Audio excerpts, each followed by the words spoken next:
The water and the watch. I wasn't supposed to be there. That's the first thing you need to understand. The old barn sat at the edge of the Carmichael Ranch, half forgotten, used mostly for storage and the occasional refuge when the summer heat became unbearable. I'd gone there looking for spare leather straps for the saddles, nothing more. But when I pushed open the warped wooden door, the afternoon light slanting through the gaps in the walls, I saw him, Colt Carmichael. 6'4" of solid muscle and quiet strength, standing in the old copper tub we used for washing equipment, water streaming down his bare shoulders, his head tilted back, eyes closed. And in that single, suspended moment, that one look I wasn't meant to see, everything changed. He didn't know I was there. I should have left. Should have backed out silently, pretended I'd never seen him vulnerable and unguarded like that. But I couldn't move, couldn't breathe. The water caught the dusty sunlight, turning gold as it ran down the planes of his chest, and I felt something crack open inside me, something I'd been keeping sealed for the 2 years I'd worked on this ranch. 2 years of telling myself that the way my pulse quickened when he smiled was normal. That the heat in my chest when he clapped me on the shoulder was just gratitude for having a job, a place to belong. But standing there, watching him in a moment of complete solitude, I knew I'd been lying to myself every single day. My name is Eli Thorne, and I came to the Carmichael Ranch when I was 19, desperate and nearly broke after my father's debts swallowed our family farm whole. Colt's father, Richard Carmichael, had given me a chance when no one else would, a job as a stable hand, a small room above the main barn, and a promise that if I worked hard, I'd always have a place here. I'd worked harder than I'd ever worked in my life. Up before dawn, mucking stalls, mending fences, training horses, doing whatever needed doing. And somewhere along the way, I'd become part of the fabric of this place, part of the family, or so I told myself. Colt was different from his father. Where Richard was gruff and business-minded, Colt was thoughtful, patient. He'd inherited the ranch 6 months ago when Richard passed suddenly, and instead of selling it like everyone expected, he'd stayed. Turned down offers from big ranching corporations, turned down a life in the city where he'd gone to college. He came home and he stayed, working alongside the hands, never asking anyone to do something he wouldn't do himself. We'd become friends, I thought. Close friends? We'd spend evenings on the porch after long days, drinking beer and talking about everything and nothing. Books we'd read, places we wanted to see, the kind of life we imagined for ourselves. I'd never imagined he'd become the person I couldn't stop thinking about. The person whose laugh made my chest ache. The person I'd watch from across the corral, memorizing the way he moved, the way sunlight caught in his dark hair, the way his eyes, storm gray and impossibly deep, seemed to see straight through me sometimes. I'd convinced myself it was admiration, respect, the kind of bond that forms between people who work side by side, who trust each other. But watching him in that barn, water streaming down his skin, his face peaceful in a way I rarely saw it, I couldn't lie anymore. This wasn't admiration. This was something far more dangerous. I don't know how long I stood there. Seconds, minutes, time felt suspended, thick as honey, and then his eyes opened, not all at once, slowly, like he was surfacing from some deep place, and in the half-second before he saw me, I saw him completely unguarded, vulnerable, beautiful in a way that made my throat close. Then his gaze found me and the world snapped back into focus with brutal clarity. His eyes went wide, not angry, not exactly, surprised, maybe confused. And something else I couldn't name, something that flickered across his face too quickly to catch. Eli, his voice was rough, startled. He didn't move to cover himself, didn't shout at me to leave. Just stood there, water dripping from his fingertips, his chest rising and falling with breath that seemed suddenly labored. I didn't. How long have you been standing there? The question hung between us, heavy with implications I wasn't ready to face. I opened my mouth to speak, to apologize, to say I'd just walked in, but nothing came out. My face burned. My heart hammered so hard I thought he must be able to hear it across the 20 feet separating us. I'm sorry, I finally managed, the words barely above a whisper. I was looking for leather straps. I didn't know I should have knocked. I was backing toward the door now, stumbling over my own feet, desperate to escape the intensity of his gaze. But he said my name again, softer this time, and I froze. Eli, wait. I waited, I don't know why. Maybe because some part of me wanted him to acknowledge what had just happened, wanted him to say something that would make this moment make sense. But he just looked at me, and in his eyes I saw the same confusion I felt, the same sudden awareness of something shifting between us, something we couldn't take back. It's fine, he said finally, and I heard the effort it took to keep his voice steady. Just give me a minute, okay, then we'll talk. I nodded, though I had no idea what there was to talk about, and I turned and walked out of that barn faster than I'd ever moved in my life.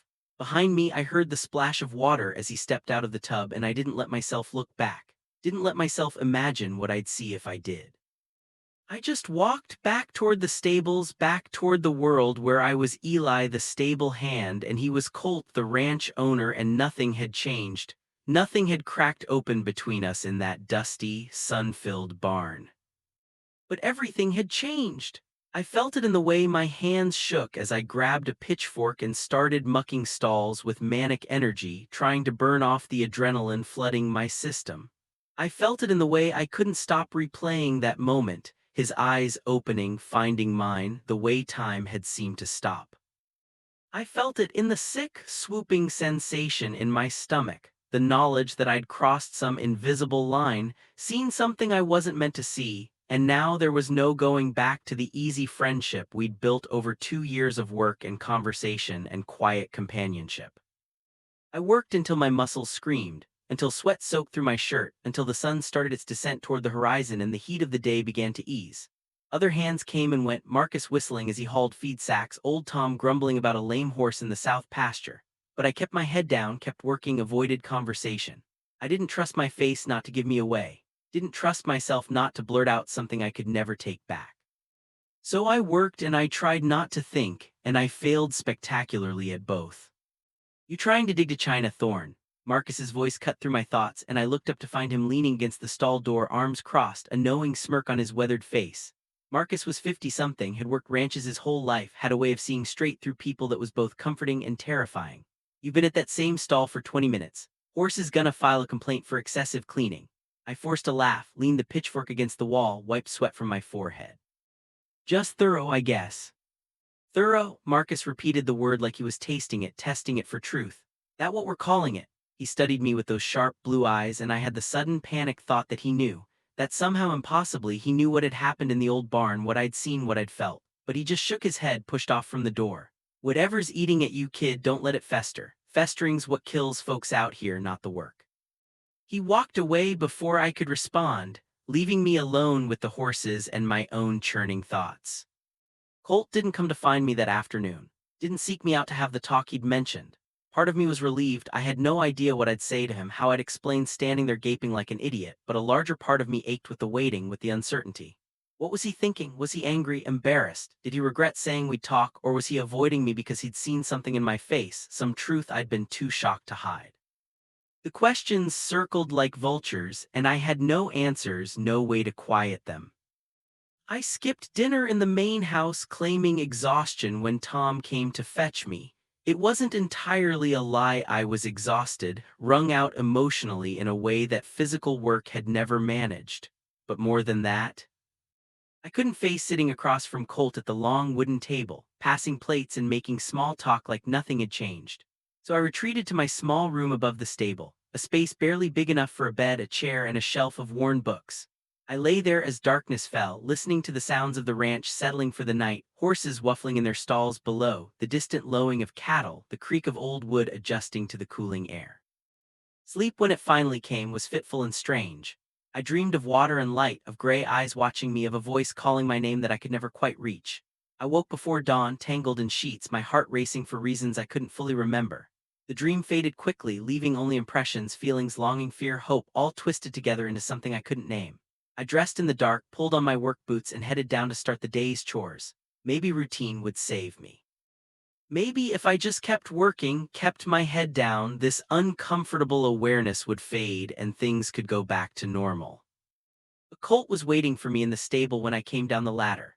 I nearly jumped out of my skin when I saw him leaning against the tack room door, arms crossed, wearing the same jeans and flannel shirt he'd worn 100 times before, looking impossibly normal and completely devastating all at once. The early morning light was soft, gray-blue, and it made his eyes look even more intense as they found mine.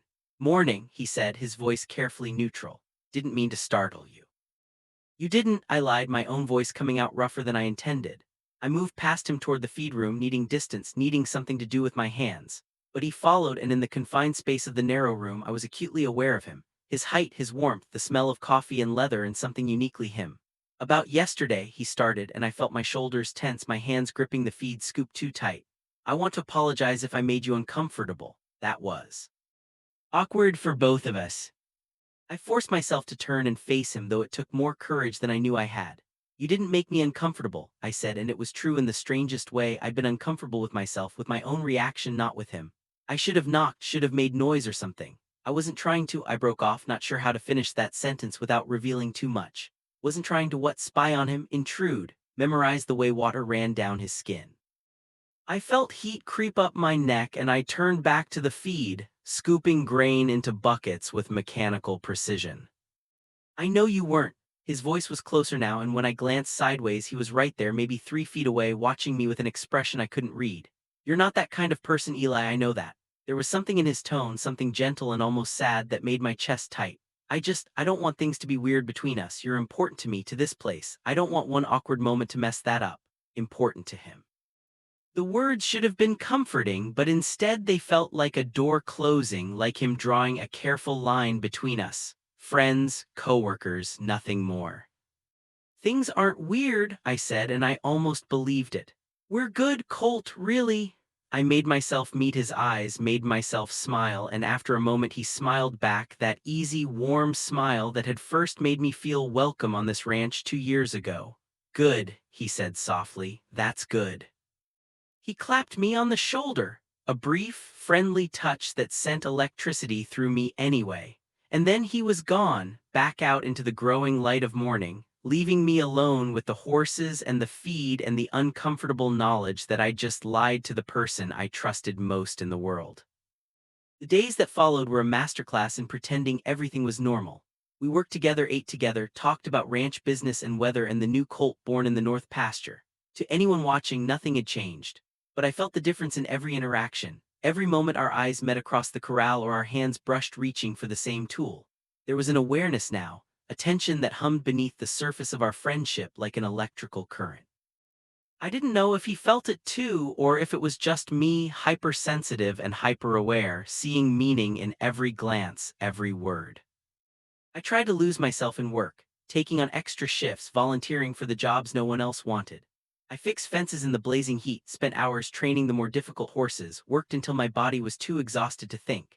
But at night, alone in my small room, my mind would drift back to that moment in the barn, to the look in his eyes when they'd found mine, to the way my heart had stopped, then started again, beating a new rhythm that whispered his name with every pulse. I was falling, had probably been falling for months or years, and there was no one I could tell, no one who would understand. Marcus watched me with knowing eyes but said nothing. Tom grumbled that I was working too hard, that I'd burn myself out before summer's end. But I couldn't slow down, couldn't let myself rest, because rest meant thinking and thinking meant feeling, and I couldn't afford to feel this deeply, this dangerously. So I worked, and I pretended, and I told myself that eventually the intensity would fade, that I'd learn to see Colt as just a friend again, just my boss, just the man who'd given me a chance when I needed it most. I told myself a lot of lies in those days.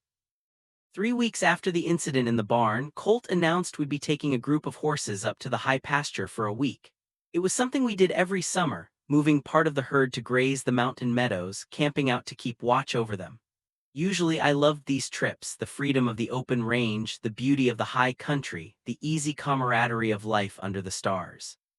But this year, the thought of spending a week in close quarters with Colt, away from the distractions and routines of the ranch, filled me with equal parts anticipation and dread. We left on a Tuesday morning, just the two of us and a string of 20 horses. The ride up was long and steep, winding through pine forests and across rocky slopes, the air growing thinner and cooler with each mile of elevation. Colt rode ahead on his big buckskin gelding, and I followed on my sorrel mare, watching the play of light through the trees, the flex of muscle in his shoulders as he guided his horse around obstacles. We didn't talk much during the ride, saving our breath for the climb, but the silence between us felt companionable, easy in a way that made me think maybe I'd been imagining the tension, maybe things really were fine between us. We reached the high pasture by late afternoon, a vast bowl of green meadow rimmed by granite peaks, wildflowers painting the grass in shades of purple and gold. A stream ran through the center, cold and clear from snowmelt, and the horses spread out to graze with obvious pleasure. We set up camp near a stand of aspens, their leaves shimmering silver green in the mountain breeze. Colt handled the tent while I gathered firewood, and by the time the sun touched the western peaks, we had a small fire going and coffee brewing in a battered pot. "This never gets old," Colt said, settling onto a log near the fire, his face relaxed in a way it rarely was down at the ranch. "No matter how many times we come up here, it still feels like, I don't know, freedom, I guess." I nodded, understanding completely. Up here, the world of debts and responsibilities and complicated feelings seemed very far away. Up here, it was just us and the horses and the endless sky. "Your dad used to say the high country was where a man could think clearly," I offered, remembering the stories Richard had told me during my first summer on the ranch. Colt's expression softened at the mention of his father. He was right about that, about a lot of things actually. He stared into the fire and I saw shadows move across his face, grief and memory mingling. "I miss him, miss having someone to talk to about the hard stuff, someone who understood this life, understood me." He glanced up at me then, and in his eyes I saw something vulnerable, something that made my breath catch. "I'm glad you're here, Eli. I don't think I could have kept the ranch going this past 6 months without you." The words hit me harder than they should have, and I had to look away, focus on the fire, on anything but the earnest gratitude in his face. "You would have been fine," I said, my voice rough. "You're stronger than you think." "Maybe," he said softly, "but it's easier not having to be strong alone." The weight of that statement hung between us, and I wondered if he knew what he was saying, if he understood how those words landed in my chest like stones, heavy and precious and impossible to hold. We fell into the rhythm of camp life easily, waking with the sun, checking the horses, fishing in the stream for our dinner, tending the fire as darkness fell. The days were long and peaceful, filled with the kind of easy companionship we'd built over 2 years of working together. But the nights were different. The nights were when I lay in my sleeping bag, listening to Colt breathe on the other side of the tent, and felt the walls I'd built around my heart start to crumble. The nights were when I'd slip outside to stare at the stars and try to make sense of the longing that filled me like physical pain. On the fourth night, I couldn't sleep. The moon was full, turning the meadow silver, and I gave up on rest around midnight, climbing out of the tent as quietly as I could.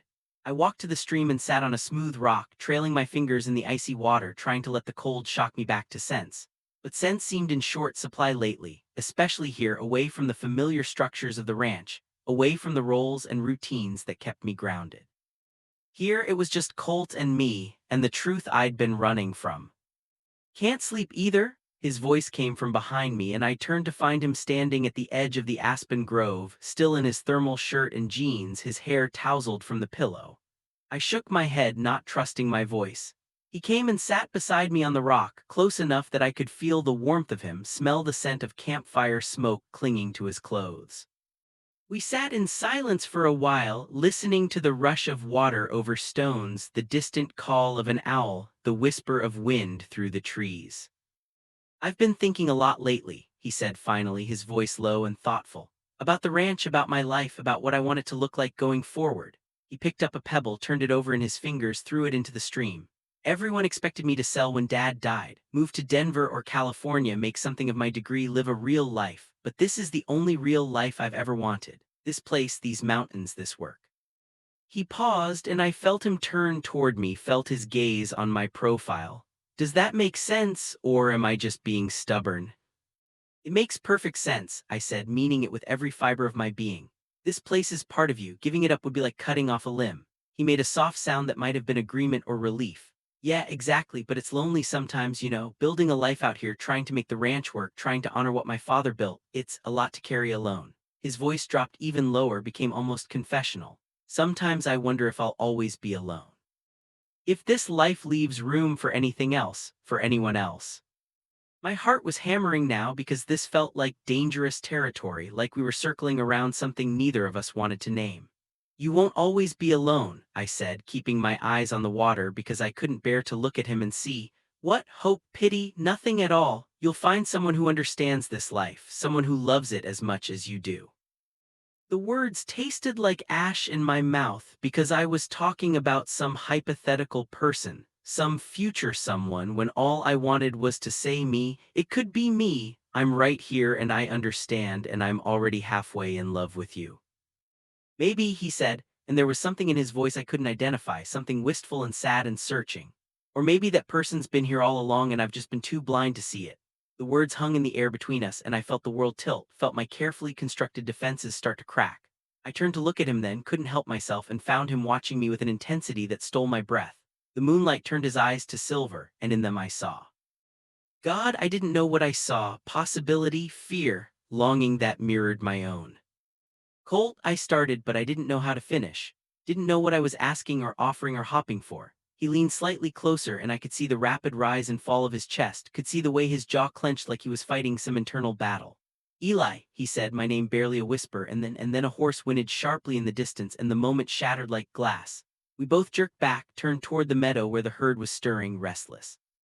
Probably just a coyote, Colt said, but he was already standing, already moving toward the horses, and the spell was broken, the almost moment gone like morning mist. We didn't speak of that night by the stream. The next morning we were back to our usual selves, or our usual pretense of normalcy, talking about the horses and the weather and when we'd head back down to the ranch. But something had shifted again, something even more fundamental than what had happened in the barn. Now I knew, or thought I knew, that I wasn't alone in this feeling, this awareness. That maybe, impossibly, Colt felt something too. The knowledge was both exhilarating and terrifying, because where did it leave us? What could we possibly do with this thing growing between us? We packed up camp on the 7th day and made the long ride back down the mountain. The descent was always faster than the climb, and by late afternoon we were back at the ranch, back in the world of work schedules and other people and responsibilities. Marcus met us at the stable, full of news about a fence break in the west pasture and a potential buyer coming to look at horses next week. Life went on, indifferent to the small revolution happening inside me. That night, alone in my room, I let myself think about what might have happened if the horse hadn't interrupted us by the stream. Would Colt have closed the distance between us? Would I have had the courage to meet him halfway? And what would have happened then? A kiss under the moonlight, a confession, a beginning or an ending to everything we'd built? The questions tormented me, and I had no answers, no way forward that didn't risk the most important relationship in my life. The next few weeks were a study in restraint. Colt and I worked together, talked together, existed in the same spaces, but we were both careful now, both aware of the line we'd almost crossed. I caught him watching me sometimes when he thought I wasn't looking, his expression unreadable. And I'm sure he caught me doing the same, though I tried to be more subtle, tried to hide the way my eyes followed him across the corral, the way my breath caught when he smiled. We were two people circling each other, wanting and afraid in equal measure. And then Sarah Brennan came to visit. Sarah was the daughter of a neighboring rancher, tall and beautiful with sun-streaked blonde hair and an easy laugh. She'd been friends with Colt since they were kids, had apparently harbored feelings for him for years, though she'd been away at veterinary school and this was her first summer back in 3 years. She showed up one Saturday morning, all long legs and bright smiles, and I watched Colt's face light up when he saw her, watched him pull her into a warm hug that made something ugly twist in my gut. "Eli, this is Sarah Brennan," Colt said, his arm still around her shoulders, looking happier than I'd seen him in weeks. "Sarah, this is Eli Thorne, my right-hand man, best stable hand in 3 counties. Sarah turned her megawatt smile on me, and I forced myself to smile back, to shake her offered hand, to pretend the sight of Colt touching her so casually wasn't killing me. "Nice to meet you," I said, my voice steady despite the chaos in my chest. "Colt's mentioned you." "All good things, I hope," she said with a laugh, then turned back to Colt, her hand resting on his arm in a way that spoke of long familiarity, of a connection I could never compete with. "I missed this place, missed you. We should catch up properly, maybe dinner tonight." I didn't wait to hear his answer. I made some excuse about checking on a horse and walked away, my hands shaking, my throat tight. It was stupid to be jealous. Sarah was beautiful and accomplished, and from Colt's world in a way I would never be. She was exactly the kind of person he should end up with, someone who understood ranch life because she'd been raised in it, someone who could be a partner in every sense of the word. But knowing that didn't make it hurt any less. Didn't stop the acidic burn of jealousy or the crushing weight of reality settling over me. What had I been thinking? That Colt might actually want someone like me? A stable hand with nothing to his name, a man with no future beyond the work of his hands. I'd been deluding myself, reading meaning into moments that had probably meant nothing to him, building fantasies on a foundation of wishful thinking and desperation. Sarah stayed for dinner that night, and the next night, and the next. She and Colt fell back into their old friendship easily, laughing over shared memories, making plans to go riding together to visit her father's ranch to attend the county fair next month. I watched from the margins, serving myself smaller portions so I could leave the table faster, finding excuses to be elsewhere to not have to witness the easy affection between them. Marcus noticed, of course. He cornered me in the tack room one evening, his weathered face serious.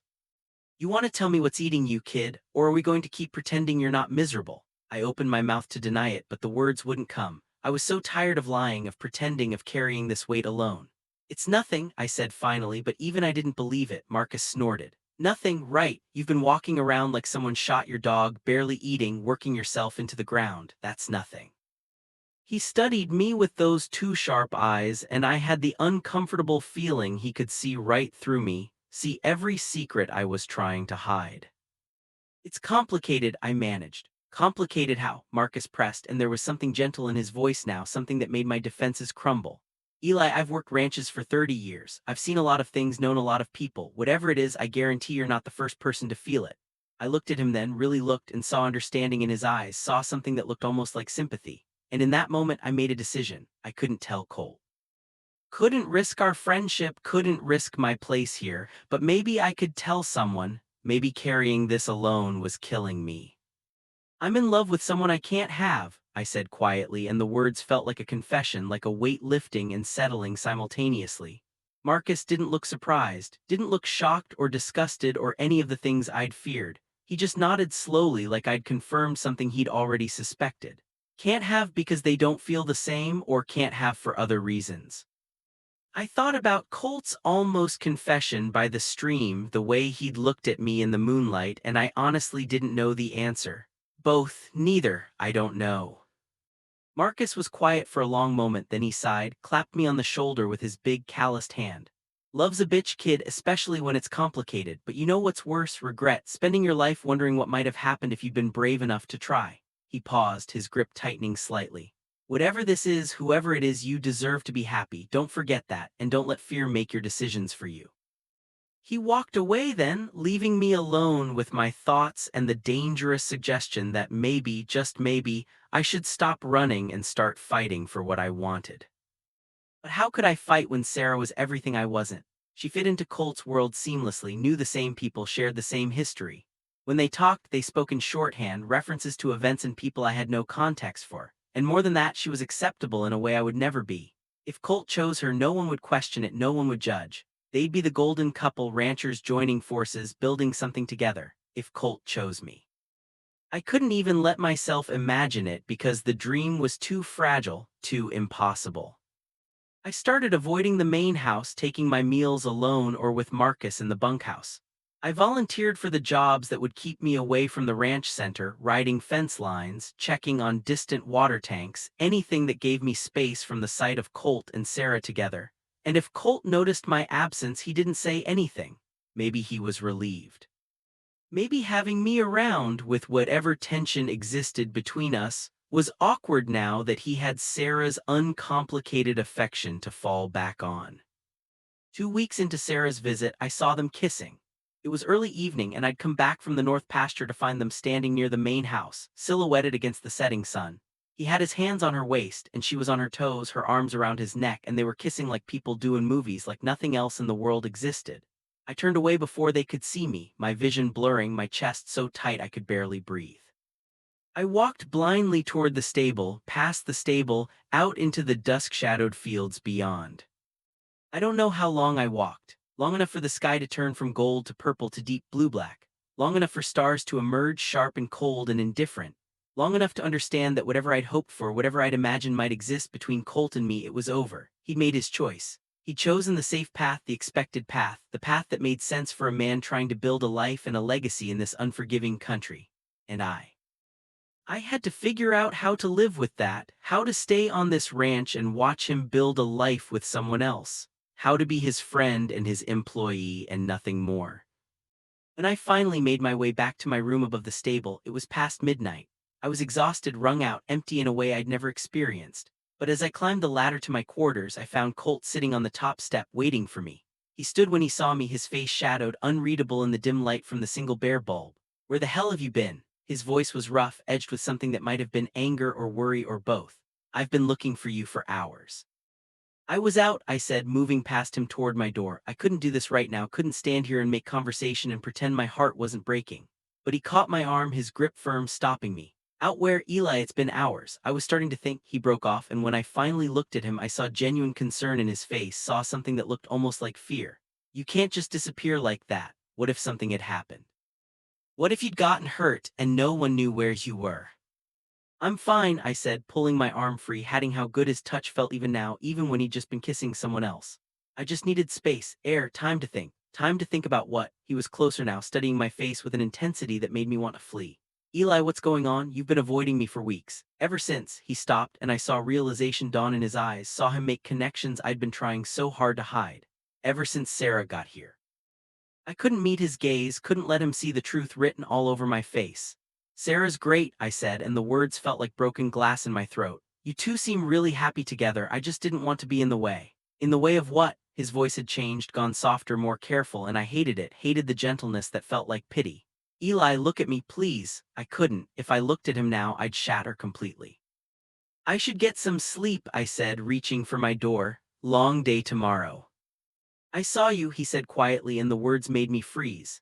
That night by the stream, I saw the way you looked at me, and I thought, God, I thought maybe. He took a ragged breath, and when he spoke again, his voice was raw with something I couldn't name. Was I wrong? Did I imagine it? The question hung between us, heavy with implications, with possibilities that terrified me. I could lie, should protect us both from this conversation and its potential fallout. But Marcus's words echoed in my head. Don't let fear make your decisions for you.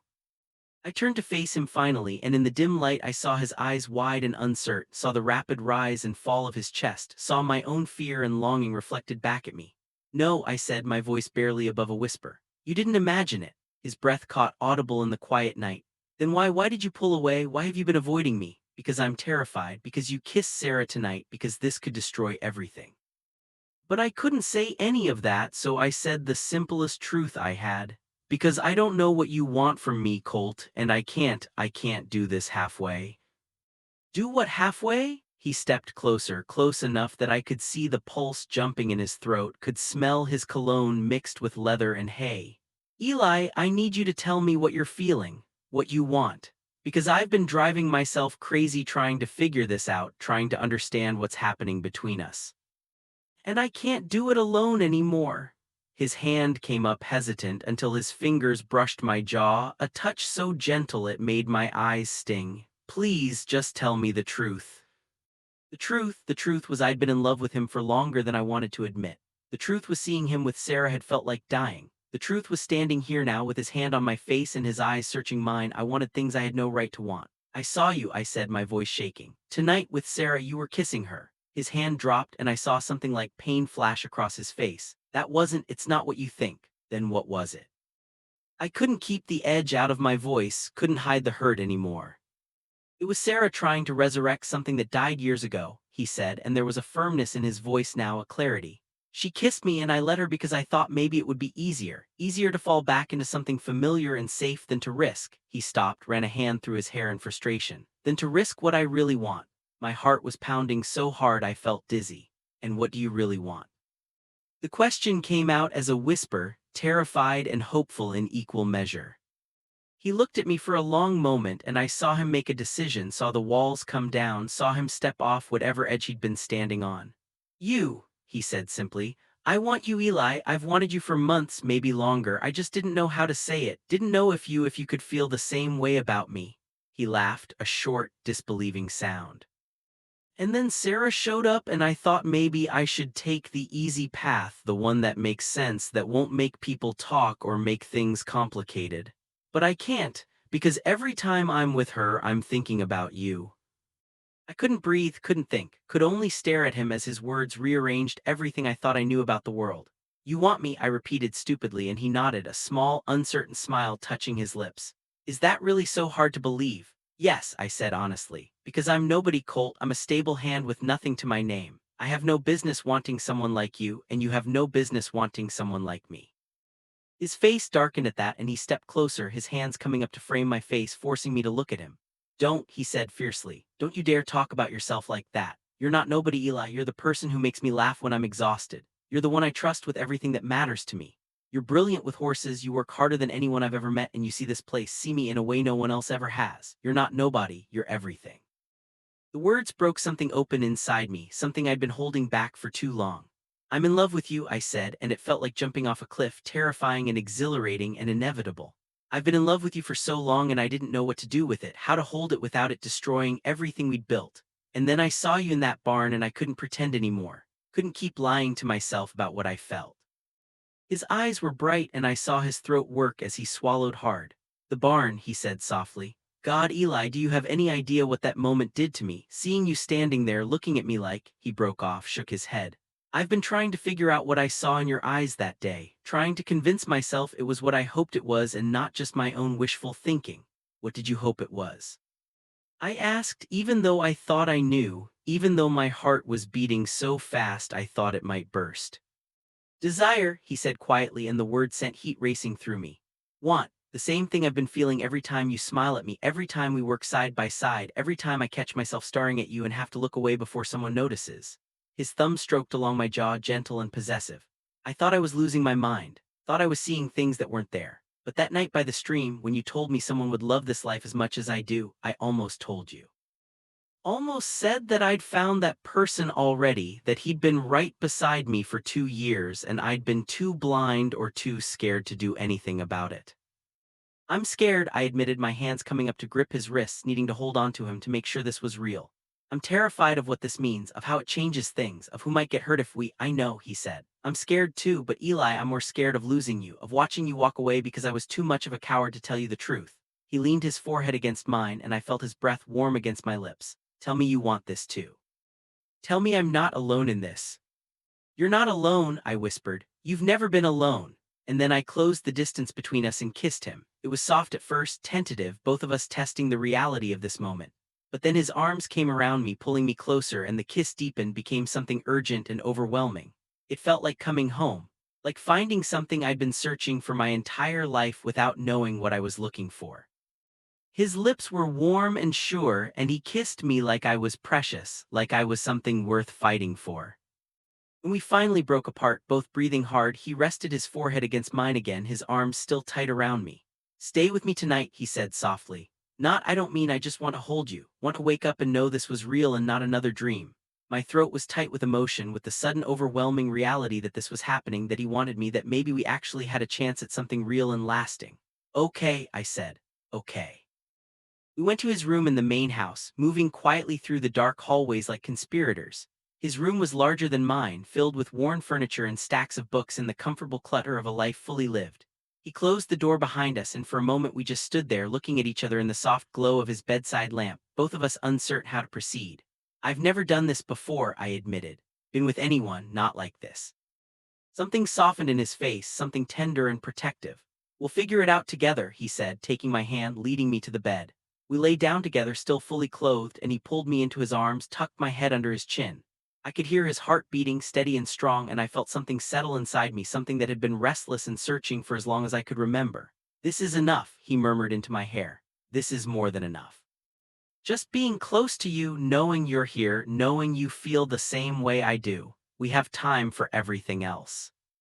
I nodded against his chest, my own arms wrapping around him, holding tight. What about Sarah? I asked quietly. What about everyone else? What do we tell people? I felt him sigh, felt his arms tighten around me. We tell them the truth when we're ready, that we're together, that this is real. Sarah's a good person, she'll understand, and if other people have a problem with it, that's their burden to carry, not ours. This ranch is ours, Eli. This life is ours. And I'm not going to hide what I feel for you to make other people comfortable. The words were like balm on wounds I'd carried for years, the fear of being different, of being wrong, of being unwanted. In his arms, I felt seen and accepted and valued in a way I'd never experienced. I love you, I said again, needing him to hear it, needing to say it now that I could. I love you so much it scares me. I love you too, he said, and I heard the smile in his voice, the wonder. I think I've loved you since the day you first challenged me on my training methods and turned out to be completely right. You were so fierce and sure of yourself, and I remember thinking I'd never met anyone quite like you. We talked for hours, lying there in the dark, sharing stories and fears and hopes we'd never voiced before. He told me about the loneliness of the past year, trying to fill his father's shoes while grieving, feeling like he was failing at both. I told him about growing up poor, about my father's slow descent into debt and despair, about the shame and powerlessness of watching everything fall apart. We talked about the ranch, about what we wanted to build here together, about dreams we'd both been too afraid to voice. And somewhere in those quiet hours, I felt something shift, felt us stop being two separate people and become something new, something stronger. I woke to sunlight streaming through unfamiliar windows and the warm weight of Colt's arm across my waist. For a moment I couldn't remember where I was, and then it all came flooding back. The conversation, the confession, the kiss, the hours of talking until we'd finally fallen asleep tangled together.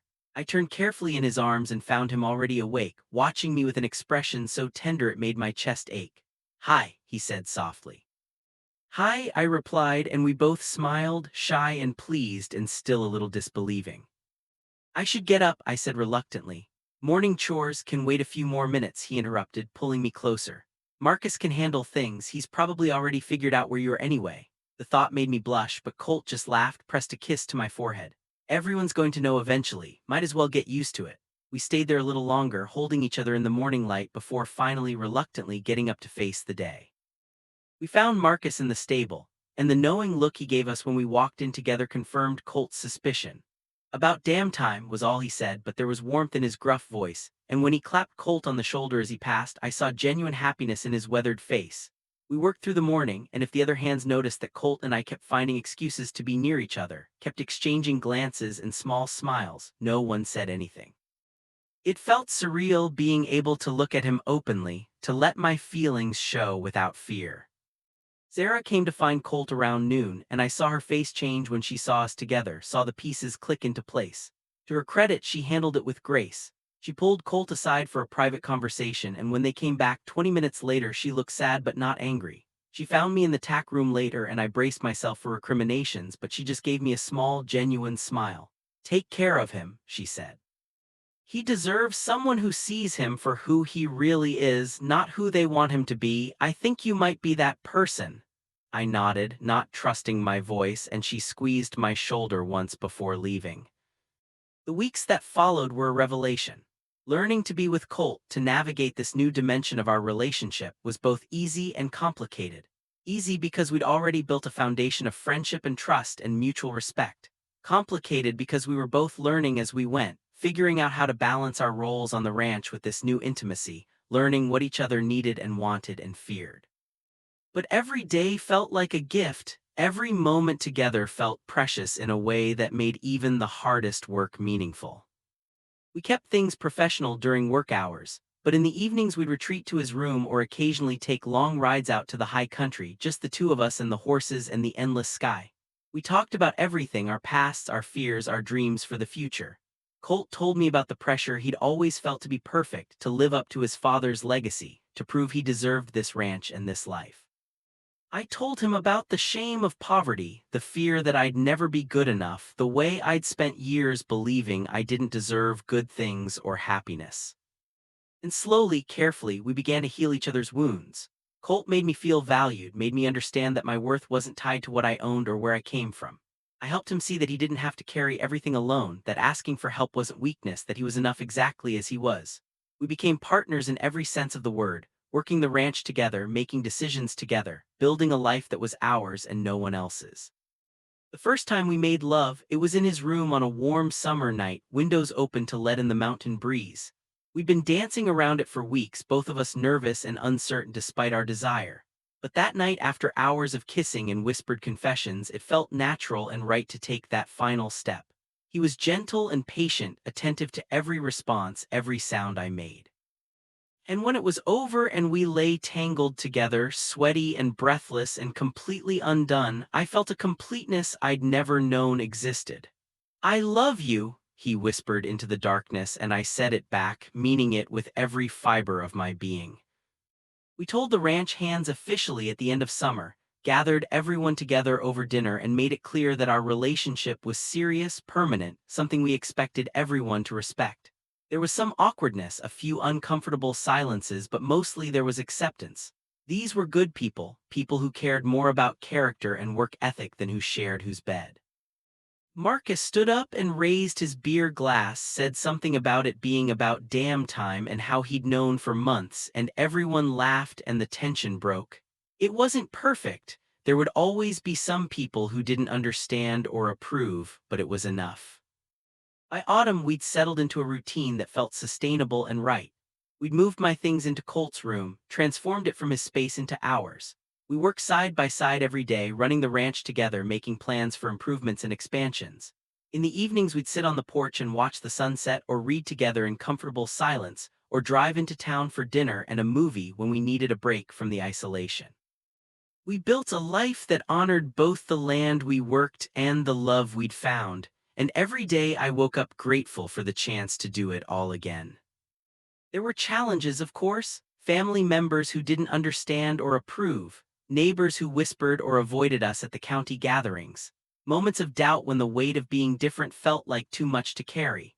But we faced them together, supporting each other through the hard times, celebrating the good ones, building something strong enough to weather any storm. And on the really hard days when the world felt hostile and unforgiving, we'd remind each other of that night by the stream, of the courage it had taken to admit the truth, of how far we'd come. Winter came early that year, snow falling in thick, silent curtains, transforming the ranch into something magical and remote. We spent long evenings by the fire, planning for spring, talking about the future we wanted to build. Colt mentioned wanting to modernize parts of the operation, maybe hire more hands so we weren't working ourselves into early graves. I talked about wanting to start a training program, taking on difficult horses and rehabilitating them, something I'd always dreamed of doing. And late one night, wrapped in blankets on the couch, he asked me what I thought about making us official in a different way. "I can't marry you," he said quietly, and I felt my heart stop until he continued. "Not legally, not in this state, but I want you to know you're my partner in every way that matters. I want to make you a co-owner of this ranch, put your name on the deed right next to mine. I want the world to know that this place is as much yours as it is mine, that we built this together." He pulled out a simple silver ring, turned it over in his fingers nervously. "And I want you to wear this if you'll have it. A promise that I'm yours and you're mine, for as long as we both live." I couldn't speak past the lump in my throat, could only nod as he slipped the ring onto my finger. It fit perfectly, like it had been made for me, and when I looked up at him I saw my own emotions reflected in his eyes, love and commitment and a fierce determination to build something that would last. "I'm yours," I said when I could finally speak. "I've been yours since the moment I saw you in that barn, maybe even before, and I'll be yours until the day I die." We sealed the promise with a kiss, and later, in the warmth of our bed, we celebrated the life we'd chosen, the love we'd found, the future we'd build together. Spring came eventually, as it always does, bringing new life and new possibilities. We threw ourselves into the work of running the ranch, training horses, preparing for the busy summer season. Marcus took on more responsibility, became something like a foreman, which freed Colt and me to focus on the bigger picture, the long-term planning. We started the training program I dreamed of, taking on horses others had given up on, and I discovered I had a gift for the work, a patience and understanding that brought out the best in even the most troubled animals. People started coming from all over to see what we were building, this ranch run by two men who loved each other and the land in equal measure. Some came out of curiosity, some out of skepticism, but many came because they'd heard we were good at what we did. That we treated our animals with respect and our employees with fairness. Slowly, grudgingly, we earned the respect of the ranching community, proved that love didn't make us weaker or less capable. If anything, it made us stronger, more committed, more driven to succeed. And through it all, I kept thinking about that moment in the barn, that single look that had changed everything. How one instant of vulnerability, of truth, had set us on this path. How easy it would have been to turn away, to pretend I hadn't seen anything, to bury my feelings and live a half-life of longing and regret. But I'd been brave, or maybe just too overwhelmed to hide, and Colt had been brave too, brave enough to acknowledge what he saw, brave enough to risk everything for the possibility of something real. Years passed, marked by the rhythm of seasons and the steady growth of our operation. The ranch prospered under our joint management, became known as one of the best in the region. We expanded the training program, hired more hands, built new facilities. And through it all, Colt and I remained partners in every sense, working together, living together, loving each other through the good times and the hard times and all the ordinary moments in between. We never forgot how we'd started, never took for granted the love we'd found. On summer evenings we'd sometimes ride up to the high pasture, to that meadow where we'd almost confessed our feelings under the moonlight. We'd sit by the stream and remember and recommit and dream about the future we'd continue building together. And I'd think about the boy I'd been when I first came to this ranch, lost and desperate and certain I'd never find a place to belong. I'd think about how wrong I'd been, how this place and this man had given me everything I'd ever needed and so much I'd never known to want. The ring on my finger became a comfortable weight, a constant reminder of the promises we'd made to each other. We added more rings over the years. When marriage became legal in our state, we did it properly, surrounded by friends and the handful of family members who'd come to accept us. But that first ring, the one he'd given me by the fire on a cold winter night, remained the most precious. It represented the moment we'd chosen each other, before the law said we could, before society fully accepted us, when it was just us and our love and our determination to build a life together no matter what obstacles we faced. People sometimes ask me when I knew I loved him. And I always think back to that afternoon in the barn, the water and the light and the way my heart had stopped when his eyes found mine. But the truth is more complicated than that. I think I started falling for him the first day I worked on this ranch, when he treated me like an equal instead of a charity case. I think I fell a little more every time he laughed at my jokes, every time he asked my opinion like it mattered, every time he worked beside me in the heat and the cold and never complained. Love isn't always a lightning bolt. Sometimes it's a slow accumulation of moments, of small kindnesses and shared struggles and quiet understandings. But that moment in the barn, that was when I stopped being able to lie to myself. That was when the truth became too big to ignore, too powerful to hide. And for that, I'm grateful. Because without that moment of shocking clarity, I might have spent my whole life running from what I wanted, settling for friendship when I could have had so much more. That one look, that instant of pure vulnerability and desire, gave me the courage to want more, to risk more, to fight for a love that transformed my entire world. Now when I see him across the corral, or wake up next to him in the morning, or catch him watching me with that soft smile that's mine alone, I'm struck by how lucky we are. Lucky to have found each other. Lucky to live in a time and place where we can be open about who we are. Lucky to have built something real and lasting in a world that tried to tell us we couldn't. And I'm grateful for every moment, the hard ones and the easy ones and all the ordinary ones in between, because they all led us here to this life we've created together. The ranch continues to thrive, and so do we. We've weathered storms both literal and metaphorical, faced challenges we never anticipated, celebrated victories we never dared to dream of. And through it all, we've had each other. Partners, lovers, best friends, everything I never knew I needed and everything I'm so grateful I found. This is our story, mine and Colt's, a story of courage and love and the choice to fight for happiness even when the odds seem impossible.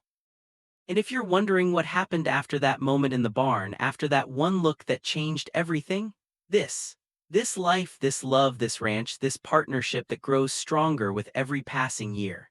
This is what happens when you're brave enough to acknowledge the truth, brave enough to reach for what you want, brave enough to believe you deserve to be loved exactly as you are.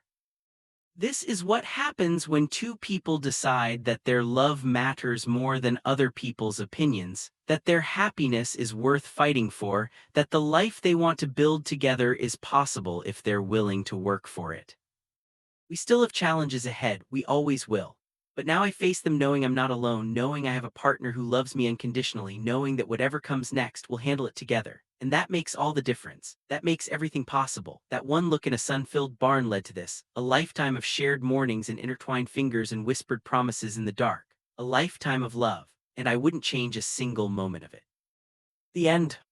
Thank you so much for watching this story until the very end.